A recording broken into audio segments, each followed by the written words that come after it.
3 reasons why I think Pokemon is king and will definitely outlast all other TCGs. Alright, let's dive in. Number 1, Pokemon has one of the largest audiences in the world. They got the anime, video games, toys, movies, mobile games, and trading cards. Many of us that loved Pokemon as a kid come back to the hobby as adults.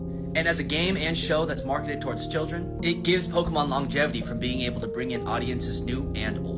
Yes, I agree with John. Pokemon has a very strong moat in terms of its games, movies, animes, and toys. You could say the same thing about One Piece. IPs launched around the same time, and One Piece is still ongoing. I think One Piece is literally up there, number 3, compared to like Batman, Superman, Spider-Man, etc. Pokemon serves an all-age bracket, while One Piece serves kind of like an older demographic, but I see that as a good thing.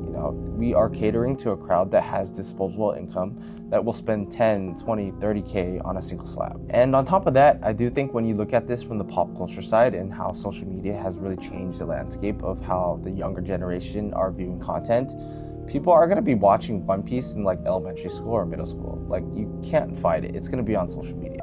Number 2, some people are afraid to admit it, but Pokemon is culturally recognized as an asset. Look, the truth is, even non-collectors know that vintage Charizards are worth money.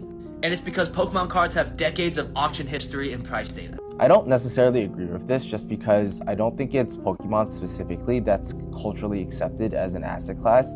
I think it's more or less the collectibles vertical as a whole, and Pokemon is just within that vertical. While One Piece feels invincible right now, there's always the possibility of reprints or hype dying that causes the market to crumble. But on the flip side, I agree with John here. The market has been absolutely crazy the last 3-4 months. But I do think that's always been my thesis from the beginning. When you compare Pokemon and One Piece, there's a very big differentiator in terms of pop. And what that means is you have chase cards on the Pokemon side that go from 20K to chase cards in One Piece where you only have 1,000 to 1,500. And that in itself is one of the reasons why things are popping off right now. Number 3, hype isn't necessary for Pokemon to thrive.